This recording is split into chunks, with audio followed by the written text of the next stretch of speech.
Wizard of Legend is a pixel-based roguelike. I know, you must have seen and or played a million of these by now. Thankfully, this is one of the special ones. You begin by taking a tour of a magical history museum. You're a new student about to take a rite of passage to become a powerful wizard. The museum is a clever way to not only fill out the game's lore, but it's also a tutorial if you choose it to be. Now the goal of the game is very simple. There are 9 stages before the finale, with the floors being divided into 3 elements: ice, fire, and earth. Once you enter the dungeon, it will randomly generate the order. You'll explore 2 floors, fight a boss, and then move on to the next element. You know, a typical roguelike. You've seen this formula before, but what's interesting here is the combat.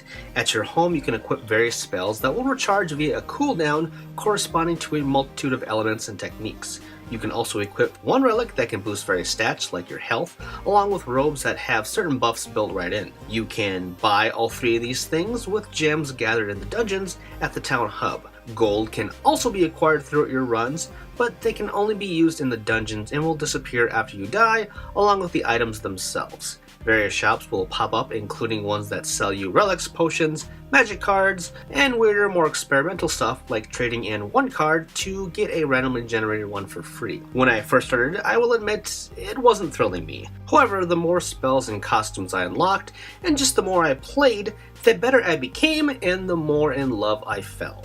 Every enemy has a tail, and once you master these tails, along with dodging, what was once difficult became more of a breeze. There are plenty of options for varying degrees of playstyles too. Seeing all of the spell effects burst on screen is a wonder to behold, and that addiction to unlock the next one is a burning desire I couldn't get enough of. Because on the Switch, this repetition didn't bother me. I whipped it out, had a few rounds, put it away for a while, and then tried again. It's what the system was made for, and honestly, because I got the game so early, about 2 weeks, I was able to pace myself with this review. Listen up, developers. More time equals a better experience. Not having to cram everything into a few days is a bonus. If you do feel overwhelmed by the game, you can add a friend for local co-op, which makes the game a tad easier and just more fun. Or you can even challenge them to a wizard duel.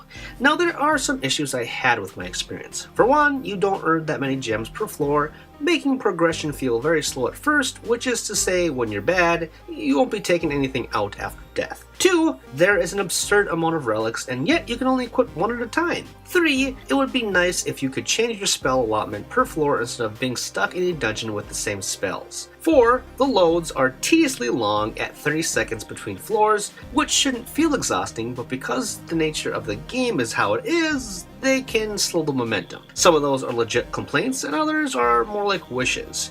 They're nothing compared to the fun I had overall though. Wizard of Legend was a genuine surprise for me. I love pixel art and roguelikes, and it's hard to find a good one in a sea of mediocrity. I am drawn toward them, but I've been burned too many times to count. Thankfully, again, this was a special one. For me, it feels like the perfect Avatar game, except without the license, and you know, actually really good.